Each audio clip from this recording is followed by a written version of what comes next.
What's going on, my little twisted army? It's your boy Magic Pat, and this here is my first actual official video of 2025. We've already had a few other videos up that you've all probably watched by now, but those were actually taken last year in December. This is the first video being recorded here, January 2025. And I wanted to go ahead and bring you a tackle review. And actually, it's not even a tackle review, it's a kayak review. So let's get right into it. So right off the bat, I used this kayak way more than anything else last year. I used it more than my Old Town. I used it more than I fished off the bank. It has been the vehicle to get me out to the fish. So this also is a kayak that a lot of people have kind of forgotten about. You see people talking about Old Town, native kayaks, you know, all that kind of stuff. This is just a good old Pelican Catch 100.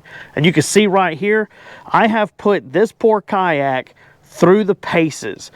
It has so much wear and tear on it, but it does for good reason. You can see the stickers are starting to peel up. We got a little bit of scratching going on from where we hit the rocks. So our river has a really fast current, and you get banged around in the current a lot, and you get this kind of damage. Now, you got to keep in mind too, I've had this kayak for probably 8 years now. So I bought this originally a long time ago, and then I took a turn where I didn't kayak fish for a while, and so I sold it to my sister, and she had it for a long time. And then within the last 2 years, I borrowed it back from her because it's the perfect vehicle for these waters here on the Chattahoochee River in my hometown of Columbus, Georgia.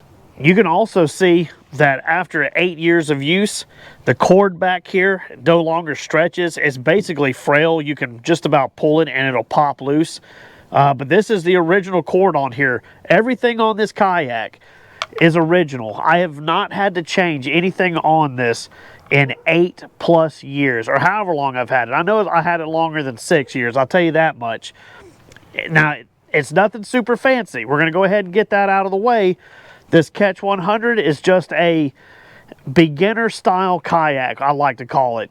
That doesn't mean it's not good. It's just there are things that are better, but to get started, this is a really good kayak. So it's got just the regular old plastic tracks. You can see right here. I'll let you get in close and look at them. They're nothing fancy. I would not use rod holders on them for trolling or anything like that. I've done it before back when I first got it, and I didn't realize how weak plastic tracks can be. We almost lost one to a fish. So if you ever want to do anything like that, you'd have to upgrade it. My thing is though, if you're going to do that kind of stuff, you might want to just upgrade the kayak, because for what it is, it's perfect. So I don't have the seat in here, but I still have the original seat. It has been bleached out after like 7 years of use. So one thing, we are going to talk about the things that I like and some of the things that I don't like in it. I'm not sponsored by any kayak company. I have used whatever, whenever.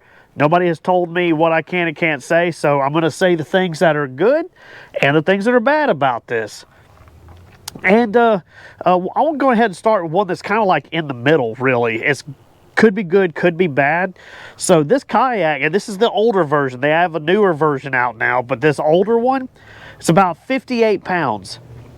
Infinitely lighter than my big kayak, but still a lot heavier than you kind of want if you're going to start dragging stuff down to the river like I do. Now, I'm lucky enough that we have a concrete section on the side of the river on the Alabama side where you can drive down to almost to the water. So I really just slide it out of the back of the truck, slide it about 30 yards, maybe 20 yards. It's not too far right to the water, so the weight's not too big of an issue.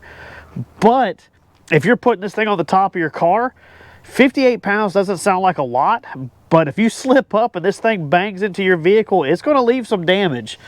I don't really have to worry about getting wore down because I don't tote it for a while, but if you have to carry this thing for a good distance, it gets heavy pretty quick. I mean, 58 pounds is not terrible, but still, it'll wear you down, especially if you're going to do a lot of paddling. And that's the other thing. This is one that you just paddle with, just by hand. There are no foot paddles for this. Now, one of the things I do like about it is this thing is practically indestructible. Something I've never really showed in my videos just because I don't like usually showing the offloading of my kayaks. I don't do anything special with this kayak. I just literally throw it out of the back of my truck. When I get ready to fish it, I literally back down as close as I can get. I push this right out of the back of my truck. I've dragged it over rocks. I drag it over concrete. And you can see it has wear and tear. Like it's not perfect by any means. And you can see some of the rash here. But it holds up perfectly. I drag it over the sand, I throw it out. Actually, there's like a little hill that when I park at, if I push it out, it literally will slide down the hill to the water. I done figured out that spot. I just let it go. I let it slide, and I've been doing that for almost 2 years now, and still no issues with this kayak. I really have put it through the paces to see what this thing can do. Now, is it one of the cheaper kayaks? Not really. I mean, it is, but it isn't. When I first bought this kayak, it cost me right at $700. I feel like that's a little expensive for a kayak that you just paddle, but when you take into account how durable this thing is, I can swing it. It's worth it to me. So whenever I paddle this kayak, you know, you see it's got several little seat mounts here. You can do a high seating, or you can do the low seating where you're down in the floor to be more stable. I always fish it in the low seating. And one of the reasons why is this kayak says it's rated for like 350 pounds. I'm you know, about 240 right now, 250, which is still on the upper end of its weight limit. It can get kind of tippy when you're in that high seating position. One of the reasons why I fish it in the low seated position is because our river is super fast and it can be kind of violent at times. It's a whitewater area, and in that high seating with my weight, this thing wants to just tip right over. It's meant for lighter people. It is not meant for people that are real heavy. So another thing about this kayak is that when you paddle with it, it doesn't really track very well. It does a whole lot of side to side. Now, it's not terrible. You know, I make it work, and if you kind of just like feather your strokes whenever you're paddling, it's not as bad, but it really doesn't like fly true through the water. And another thing is that because it's got like a split hole kind of design, it starts as two pontoons, it comes down to a V. Whenever you're drifting, you let yourself drift. It doesn't want to sit in one position.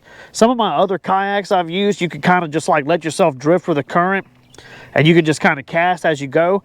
This will always flip you backwards. It'll put you back to the current and have you facing downstream. No matter what you do, it seems to want to spin you like that, which is not terrible also, but if you're wanting to hold a position, it's kind of hard to do it. You almost end up having to put down an anchor.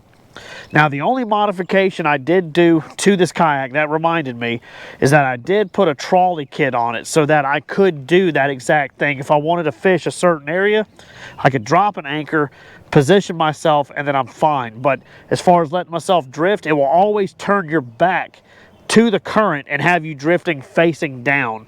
So it can be a little annoying, but it's not terrible.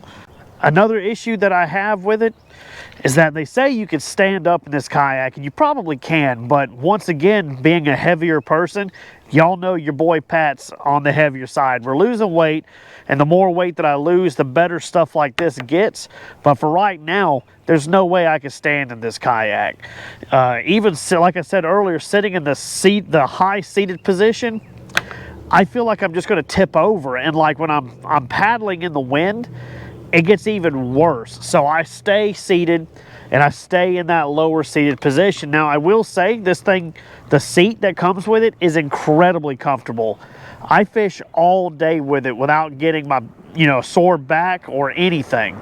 I'll pop the seat in, get it out into the water, get into it, and I am good to go for a long time before I have to get out and just stretch my legs. And usually I have to stretch my legs because I have, tackle bags pushed right up into my way in the front. Now, as far as fishing goes, it has 4 rod holders mounted in that are flush. and they do pretty good. They angle out a little bit, and I've used them kind of trolling for like crappie and stuff. I've never really done anything heavy like big catfish, but it does have enough to hold several rods. I will say that whenever you're paddling, you don't really want these ones in the front because the rod gets in your way. I'm smacking them. So I use these two up here, and I usually just sit my third rod because I usually have multiple when I'm bass fishing. I'll have one sit down kind of in the bottom with my lap. Now, I will say something you have to watch out for, and this is once again because I'm a heavier person. I'm, you know, about 250 pounds or whatever. There's always water in the bottom of this kayak. It does come up in the scupper hole areas, and it's not terrible. But if you're not paying attention, you will get the dirt, water, or whatever else on your reels, so I usually prop them up. Now, I've thought about getting the plugs that you could pop in there and they drain out water and it doesn't let anything back through, and it probably would be okay. But, I mean, this is such it's a beginner kayak. I really don't want to do too much to it. The whole point of this thing is to be able to just take it down to the river, throw it out, and go fishing and not have to worry about anything else. So one of the last things about the kayak is it does have an area in the back that you can put stuff, and you can see it right here. The tank well is not a very big one, but it's just big enough you could put like the smallest black pack in there if you needed the extra stuff. Now what I normally do is I just have like an extra bag, one of the smaller ones that I set back here to carry just a handful of lures, because that's really all you need for this thing. You want to make it as simple as you can out on the water in this kayak. But if you do, you will have an enjoyable time. And I've put a lot of good fish in this kayak. There's plenty of room to do what you need to. Don't let it fool you being a smaller kayak. It's right at about 10 foot. They say it's right at 10 foot. Actually, it's about 9'9". But still, it's good enough that when I'm out on the water, I'm in that low seated position. I don't ever really feel like I'm going to tip. And I've netted some decent fish, some big stripes, hybrids, some average catfish, no giants in this one. I've even took it saltwater fishing a few times, and, you know, it did fairly well. All in all, this is a really good kayak. I would like to see what the new updated one is like. This is the old model. I don't know if they have changed anything. And I do know they have about 5 or 6 models above this one. And it's worth it. I think it's worth the time, worth the money. It is a little on the higher end of what I would like to spend, but the fact that I have beat this thing on rocks and concrete and everything else and have had 0 issues with it is a testament to how well they're made. So anyway, that's my review on it. If you want one, check them out. It's awesome. I like it. I will say, whenever I get a chance to go further downstream, I will probably be in my bigger kayak, just so that I can have more room to put in like those big catfish. But for what I do up here in the rapids, this is still going to be my go-to kayak.